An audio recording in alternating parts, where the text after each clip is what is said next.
ഈ സിനിമ അല്ലാതെ ടോവിനോ ചേട്ടന് സന്തോഷം തരുന്നത് എന്താണ്? ട്രാവലാണോ ശരിക്കും? അതോ വേറെ എന്താ ഈ സിനിമ ചെയ്യുക എന്നുള്ളതല്ലാതെ എക്സ്ട്രീം ഒരു ഹാപ്പിനെസ് അല്ലെങ്കിൽ ഒരു സാറ്റിസ്ഫാക്ഷൻ കിട്ടുന്നത് എന്തിനാണ് ടോവിനോ ചേട്ടന്? എന്ത് ചെയ്യുമ്പോഴാണ്?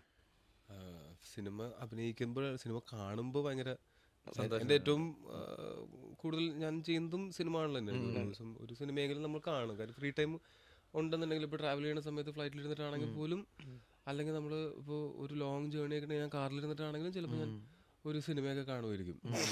ആ, സിനിമയും സീരീസും അതൊക്കെ കാണുക എന്നുള്ളത് അത് ഈ നമ്മളുടെ ജോലിക്ക് വേണ്ടി ഹോംവർക്ക് ചെയ്യണമെന്നല്ല, എനിക്ക് ഇഷ്ടമാണിത് കാണാൻ എന്നുള്ളതാണ് എൻ്റെ വാസ്തവം. അതല്ലാതെ എനിക്ക് എൻ്റെ സുഹൃത്തുക്കളും അല്ലെങ്കിൽ ഫാമിലിയും ഒക്കെ ആയിട്ട് ഇങ്ങനെ സംസാരിച്ചിരിക്കാൻ ഭയങ്കര ഇഷ്ടമാണ്. കുറെ പഴയ കഥകളൊക്കെ പറഞ്ഞ് ഇങ്ങനെ അങ്ങോട്ടും ഇങ്ങോട്ടും ഈ കൊണയൊക്കെ അടിച്ച് ഇങ്ങനെ ഇരിക്കും. അങ്ങനെ ഇരിക്കും. അത് ഭയങ്കര ഇഷ്ടമുള്ള കാര്യമാണ്. പിന്നെ ഒബ്വിയസ്ലി യാത്രകൾ ഇഷ്ടമാണ്. പിന്നെ പുസ്തകം വായിക്കാൻ ഇഷ്ടമാണ്. പക്ഷെ അതിനെനിക്ക് അങ്ങനത്തെ ഒരു സ്പേസും അങ്ങനത്തെ ഒരു സാഹചര്യവും വേണം. ബഹളത്തിനിടയ്ക്ക് ഇരുന്നിട്ട് എനിക്ക് പുസ്തകം വായിക്കാൻ പറ്റില്ല. കൊമിക് ബുക്സ് ആണോ വായിക്കാൻ ഇഷ്ടം? കൊമിക് ബുക്സ് ആണോ കൂടുതലും?